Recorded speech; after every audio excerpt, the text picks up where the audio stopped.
Hi guys, welcome back to another video. So Big Bossல பாத்தீங்க அப்படின்னு சொன்னா திடீர்னு ஒரு RIP நியூஸ். என்ன யாரு RIP என்னாச்சு அப்படின்னு சொல்லி பாத்தீங்கன்னு சொன்னா ரவீனா காலையில இருந்தே ரவீனாவுடைய பேச்சு வந்து வெளியே வரவே இல்லை. என்னாச்சு அப்படின்னு சொல்லி பாத்தீங்கன்னு சொன்னா ரவீனாவுடைய மைக் வந்து ப்ராப்ளம் ஆயிருந்துச்சு. ரவீனாவுடைய மைக்கை பாத்தீங்கன்னு சொன்னா பிக் பாஸ் ஸ்டோர் ரூம்ல வைக்க சொல்லியிருந்தாரு. அதுக்கப்புறமா செக் பண்ணி பார்த்ததுக்கு அப்புறமா ரவீனாவுடைய மைக் வந்து காலம் சென்றதான் வந்து பிக் பாஸ் அறிவிச்சிருக்காரு. ஸோ அதை வந்து எப்படி பண்ணியிருந்தாருன்னு பாத்தீங்கன்னு சொன்னா நான் லைவ்ல பார்த்துட்டு இருக்கும்போதே நான் இதை வந்து பார்க்கக்கூடியதாக கிடைச்சிது. நம்மளுடைய நிக்சனை கூப்பிட்டு நிக்சன் நீங்கள் கன்ஃபெஷன் ரூமுக்கு வாங்க அப்படின்னு சொல்லிட்டு அவருக்குரிய அந்த ஒரு பெட் மாதிரிலாம் செட் பண்ணி அந்த மைக் எல்லாத்தையுமே வச்சு RIP எல்லாம் வந்து எழுதி எல்லாமே பண்ணி ஸோ இவருக்கு வந்து எல்லாருமே நீங்கள் அஞ்சலி செலுத்தி 2 நிமிஷம் பேசுங்க அப்படின்ற மாதிரி சொல்லியிருப்பாரு. ஸோ இதெல்லாமே நிக்சன் கேட்டு வெளியே வந்து சொல்லுவார். ஸோ அதுக்கேற்ற மாதிரி ஹவுஸ்மேட்ஸ்டையும் பிக் பாஸ் வந்து சொல்லுவார், இந்த மாதிரி ரவீனா மைக்கை வந்து கொண்டுட்டாங்க, ஸோ அதனால் வந்து ரவீனோட மைக்கு எல்லாருமே கண்டிப்பாக அதோடைய முக்கியத்துவத்தை பற்றி பேசுங்க அப்படின்னு சொன்னோன்னே எல்லாருமே அவங்களுடைய கருத்துக்களை வந்து சொல்லுவாங்க ஒவ்வொருத்தரும்.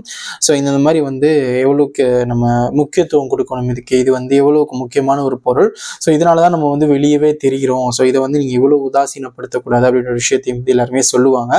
ஸோ யார் கொலை பண்ணதுன்னு பார்த்தீங்கன்னு சொன்னால் ரவீனா தான் இந்த கொலையை வந்து பண்ணியிருப்பாங்க, அதாவது இந்த ஒரு மைக்கோட கொலையை. ஸோ மைக் பார்த்தீங்க அப்படின்னு சொன்னால் ரொம்ப ஒரு ஒர்த்தான ஒரு பொருள் பிக் பாஸை பொறுத்த வரைக்கும். ஏன்னா அதுலேருந்து தான் நமக்கு வந்து எல்லா சவுண்ட்ஸையுமே கேப்சர் பண்ணி கொடுக்குறாங்க. ஸோ இந்த மாதிரி இருக்கக்கூடிய மைக்குக்கு பார்த்தீங்கன்னு சொன்னால் இந்த மாதிரி ஒரு அசம்பாவிதம் நடந்ததுனால ரொம்பவே கஷ்டப்பட்டிருக்காரு நம்மளுடைய பிக் பாஸ். அதனால அந்த மைக்குக்கு அஞ்சலி செலுத்தும் விதமாக வந்து எல்லாருமே வந்து ஹவுஸ்மேட்ஸ் எல்லாருமே வச்சு இந்த மாதிரி பண்ண வச்சிருக்காரு. ஸோ இதை வந்து எல்லாருமே ஒரு சிலர் வந்து காமெடியாக பார்த்தாலும் ஒரு சிலர் வந்து இது வந்து தன்னோட ஃபீல்டை பொறுத்த வரைக்கும் ரொம்ப முக்கியமான ஒரு சாதனம் அப்படின்னு சொல்லிட்டு எல்லாருமே ரொம்ப எமோஷனலாக வந்து பேசியிருந்தாங்க.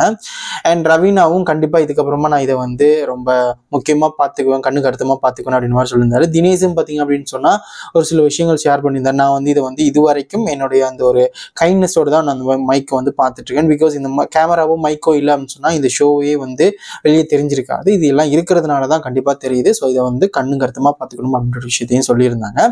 ஸோ இந்த மாதிரி ரவீனோட மைக்குக்கு பார்த்தீங்கன்னு சொன்னால் இன்னைக்கு சம்பவமாக இருக்குது. ஸோ இதை பற்றி நீங்கள் என்ன நினைக்கிறீங்க? இவ்வளோ சீசன்லையும் பார்த்தீங்கன்னு சொன்னால் ரவீனா தான் இந்த மாதிரி மைக்கை மொத்தமாக முடிச்சு விட்ருக்காங்க. ஏன்னா அந்த மைக்கோட அந்த பேக்குக்குள்ள வந்து 5 ஸ்டார் வைக்கிறது, அப்புறம் கிளிப்பு, பேண்டு, அது இது லொட்டு லொசுக்கு மேக்கப் ஐட்டம்ஸ் எல்லாமே அதுக்குள்ள பூத்தி வச்சு மைக் மொத்தமாக போய் சேர்ந்துருச்சு. அந்த மைக்கை போட்டு படாத பாட்டு படுத்தி அதை கொலை பண்ணிட்டாங்க ரவீனா அப்படின்றதான் ரொம்ப முக்கியமான விஷயமா இருக்கு.